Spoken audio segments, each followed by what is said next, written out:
So we have got to talk about early review codes for games and question if you can trust reviewers that get this kind of early access to games before they officially release.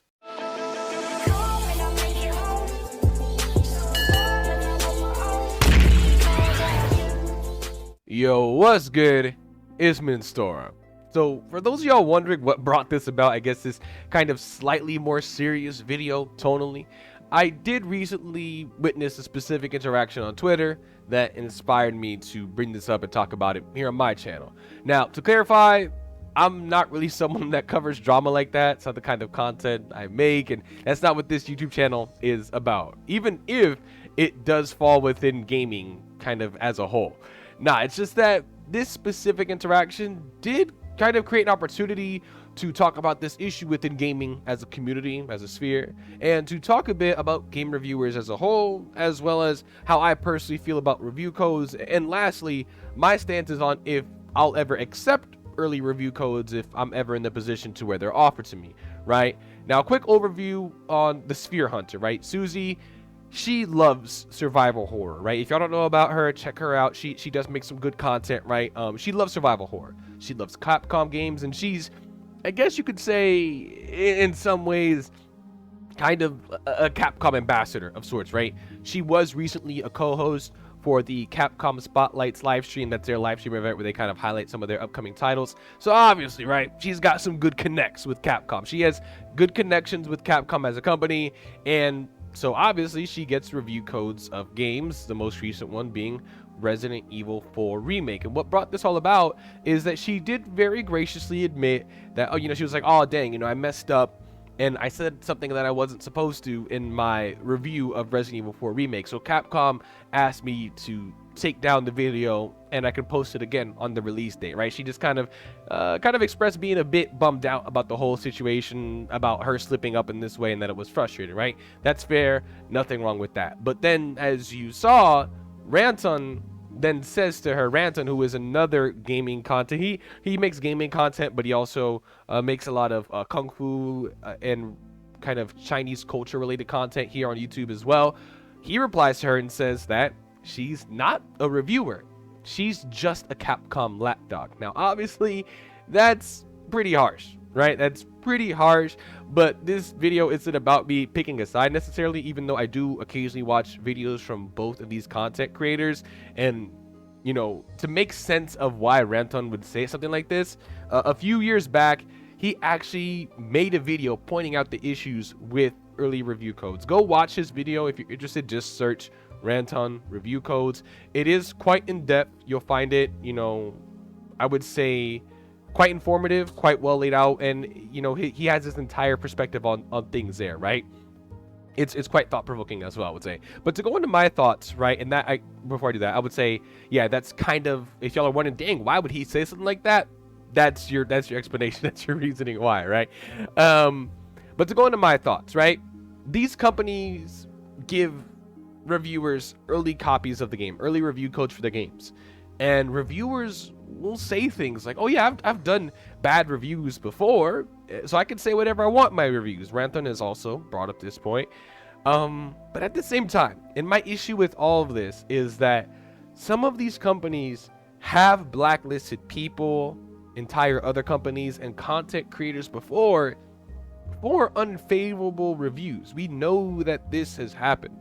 They've been like, hey, we don't necessarily like what you said, or we don't like how you've said it, so in the future you'll no longer be getting review codes from us, which is fair. That's completely fair, right? As publishers and as developers, they are well within their rights to do so. But that begs a question. If content creators that get early review codes know that this kind of blacklisting is a possibility, then obviously they're incentivized one way or the other to keep these companies and corporations happy, right? Like their channels and their YouTube video reviews that generate tons of money and views for them depend on getting access to these games early. Like they have to get these reviews out as soon as possible before the game releases, because gamers rightfully want to use their reviews to make informed purchase decisions, which for me, if you're asking me, makes it scary, because how do I feel like I can trust any of these reviewers, regardless of how objective they seem, if at the end of the day, they do have this big incentive to keep these companies happy. You know what I'm saying? Like, there's these all expense paid trips to gaming conventions, to press showings. There's in Susie's case, not the dog piling her, but in Susie's case, you know, she co-hosted that Capcom event. I'm sure she was paid for that. That kind of helped furthers her relationship with the company. There's access to press goodies, early access to information that's press only, even if it's not via conference, even if it's just via an email. Hey, we're giving you this press media kit package full of information for you to share with your YouTube subscribers if you would feel like it. And then that's all on top of just the reviews that they already get to make by getting early access review codes from these companies. With all of that being said, they have this huge incentive to keep these companies happy or lose all of those things that I just mentioned. And that's scary for me as someone that watches these reviews, right? I hear this all the time in pre-release reviews specifically, and it just doesn't sit right with me. For example, reviewers like ACG, they'll say like, hey, so Capcom or whatever company, right? They say I can't talk about a certain part of the game, but I want to. So what I'll say instead is this, and they'll keep it kind of basic just to give you an idea, right? But they will say, hey, I can't talk about this. Capcom has told me not to, but what I'll say is this. Once you reveal to your audience, even if it is just for story or spoiler reasons, that a company has forbidden you from mentioning something in your review and you oblige to that, I now have no idea how far that rabbit hole goes as a gamer. And as someone who's watching the review, you can tell me all that you want, that you're objective and that you can say whatever you want in your reviews. You can say, hey, even though the game is given to me for free, I buy a copy of the game myself so that way my money is on the line. That's fine. You can say whatever you want. But after you've said something like, oh, the company said I can't say this thing in the review, so I can't mention it here, how can I 100% trust that your review, how can I trust that your review is objective then? If you're truly giving me your unfiltered opinion, how can I trust that you're not being extra nice at certain points in your review or not as critical as you would like to be? Maybe you word things a bit nicer as to not hurt feelings of the, you know, the middleman between you and the companies, right? How can I trust that? Or how can I trust that you say, oh, I can't mention this part of a game for whatever reason, oh, because spoilers, but how do I know that the real reason you're not mentioning this part of the game is because it's not very published, you know, not very polished, or the publisher or dev wants to hide a certain part of the game for that very reason, it not being polished. Maybe that part of the game is lackluster or kind of ruins the entire game. Maybe they want to hide that until release day. Maybe the rest of the game is good, but there's just one part they think might ruin it for people and they want to hide that, right? We have no way of knowing that unless you're out here giving us your entire, like, you know, the transcripts of your email history, whatever. We have no way of knowing that. I get that, right? There has to be contracts in place in order for you to get the review early, so that way people can make these, you know, decisions on whether or not to buy games. But it just doesn't rub me, it just rubs me the wrong way, right? It just doesn't make me feel good personally. Now, I'm a reviewer, a small one, but on TikTok I am a bit bigger. I got about 50,000-ish followers on TikTok, and after making videos on games, things like virtual tabletops for games like Dungeons and Dragons, whatever, on whatever I just think looks cool, I do so for free, right? I'll see something that pops up on Twitter, YouTube, or anything else in, I guess, social media. I'll say, dang, this product, this game looks really dope, and I just want to showcase it. I just want to show something that looks cool to my followers, so I'll make a quick video on it just because I feel like it. Or like I'll buy a VR game that's in early development and like record myself having fun, like, yo, this game is really fun, y'all should check this out. I think this game deserves to be bigger than it is, and I do that kind of thing all the time just because I like sharing the fun I have with my audience, with my followers, right? And as a result of that, I'm now starting to get devs offering me things like free codes to their games just to check it out, or free codes to give away. Not being, you know, offered money or anything like that, but just the games for free. And I'm not being offered the games early, right? I'm just being offered them. They're available to purchase for everybody, whether it's in early access or not. It's just that they're saying, hey, you know, we like the video. You don't have to pay for the game if you want to keep telling people about it. And I'll tell you, most of the time I don't even accept that. But I am starting to get those offers. Like I said, it is a bit different than getting the game early, because with that, if they're saying, hey, we're offering you the game, I could just be like, okay, I'll take it since it's already out to the public essentially, and I can say whatever I want. If they say no, we want you to say certain things, I back out, what have you, right? But with early access review codes, that's never the way. With early access review codes, there's always a contractual agreement, because they don't want spoilers to get out. They don't want you to say just anything and reveal the whole game. No, there's always a string attached for these early review codes.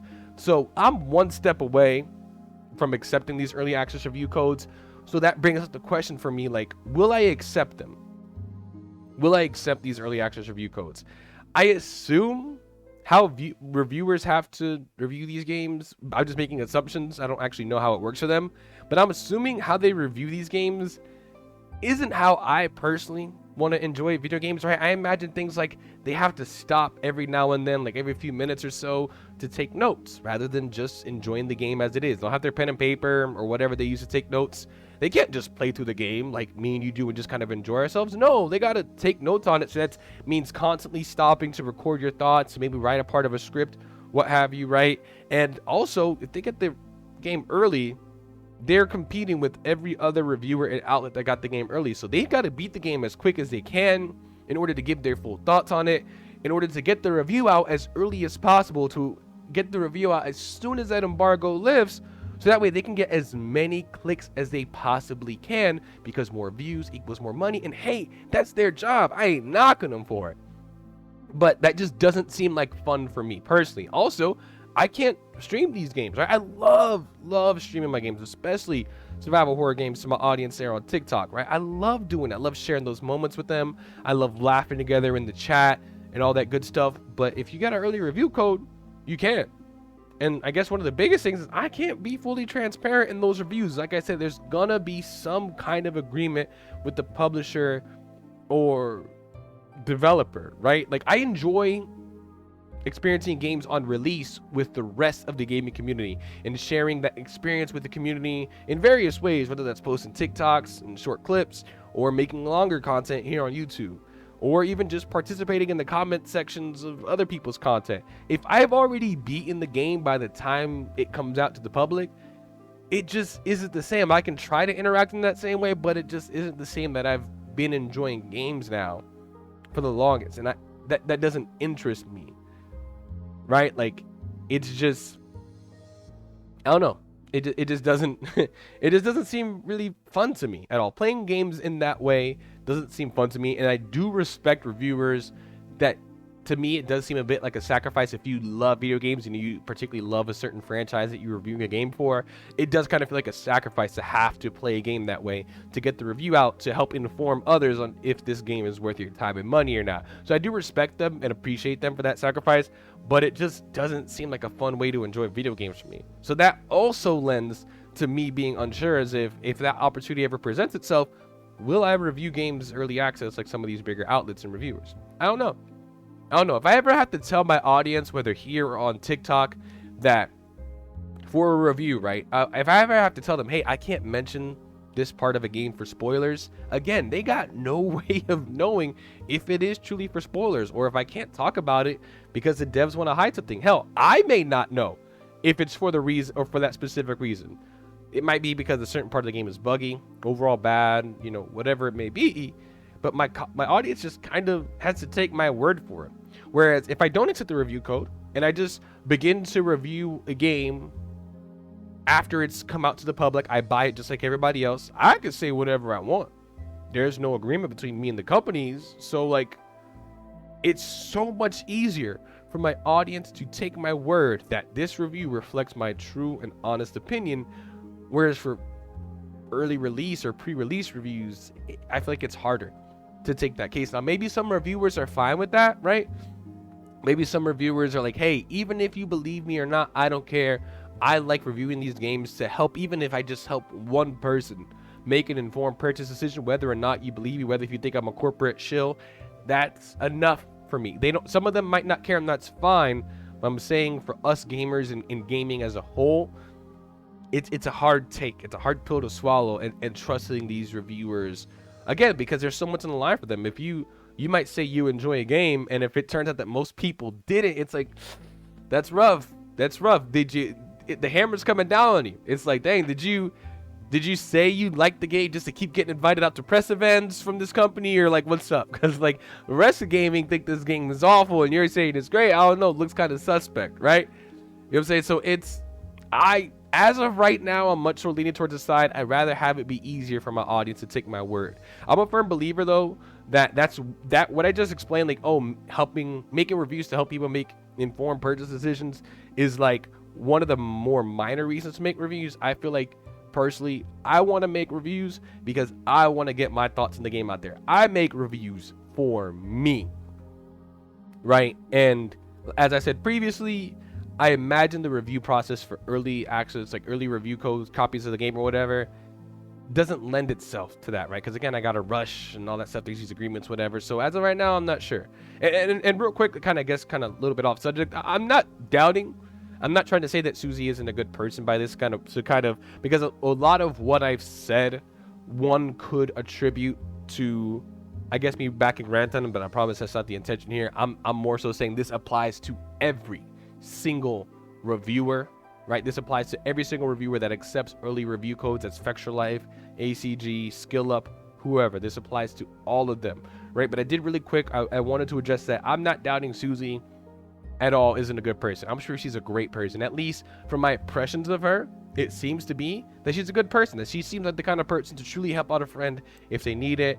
You know, none of this is to speak to her character or any of these reviewers' characters as a human being, rather to just kind of emphasize that I'm unsure that any reviewer that gets this kind of access to review codes can be trusted 100% when it comes to the reviews of these games before release, right? That's not to say that they don't put their opinions at all into the entire review. I'm not trying to say that they literally just say everything the company wants them to as if they got a script. No, I'm not trying to say that at all. But that there is enough doubt here. There is enough doubt there as to...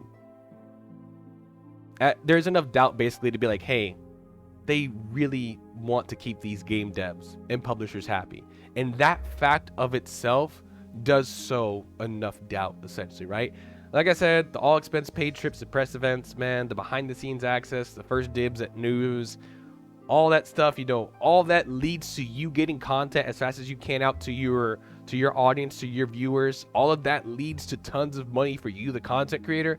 All of that is just gone the moment these companies don't decide, hey, we don't like what you say, or we don't like how you say it. When they have that kind of power over reviewers and their livelihoods, I don't know, it just kind of makes me want to take their reviews at face value at most, right? If someone buys the game, you know, at release date like everybody else and just reviews the game saying whatever they want while having no agreement or like even no working relationship with the dev, that's different, right? But specifically for these early copy reviewers, man, I don't know, it's tough. It's tough because like even now, I'm not 100% sure how to feel, because after everything I've said in this video so far, I still to this day and probably will continue to use early reviews to make informed decisions about buying games myself. For games I'm really excited for, I'm probably going to buy it regardless of the review. Games like Resident Evil 4 Remake, Callisto Protocol, Dead Space Remake, you know, whatever. I'm probably going to buy it anyway. But for games I'm not as hyped for, like Suicide Squad Kill the Justice League, especially after learning the recent things about the live service game it might end up being, I'm probably going to wait for a review. And I'm going to hold off on pre-ordering it and wait for a review. You know, it's tricky. Because even if these reviewers don't necessarily want to keep they try not to go all the way with keeping these devs and publishers happy, but at the very least they try to water it down. They try to water down what they say. Oh, maybe I'll be a bit nicer the way I word this. Maybe I won't be as mean in the way I word this. That alone, that trust is gone for me personally, man. That trust is gone for me personally. I know that I do think that there is personally a place on YouTube for reviewers that, like I said, they do begin their review of a game once it's out to the public. They don't have any of those restrictions by devs. You know, those reviewers, those YouTubers, yeah, their video is going to get less views. because the review is going to come out after the game is released. But even so, even if it is smaller, there is a group of people out there that wait for those kinds of reviews specifically because they feel like those reviews are more trustworthy and can greater assist them with when it comes to whether they should buy a game or not. Maybe, yeah, they'll have to experience a bit of, the fear of missing out.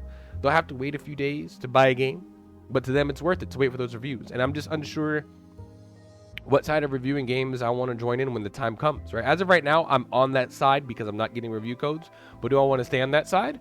Or am I going to want to see for myself? Maybe I can, not only if I get early review codes, not only can I, do those early before release reviews, maybe I could, obviously without really revealing any sensitive information, maybe I could detail what that process is like. Maybe I could show off those emails, show off what those communications between content creator and publisher are like, and give people a first-hand look into how this whole process works. Maybe I could be that kind of reviewer and still dive into those early access review codes if they ever become available to me, to kind of provide, I guess, a glass door to it all.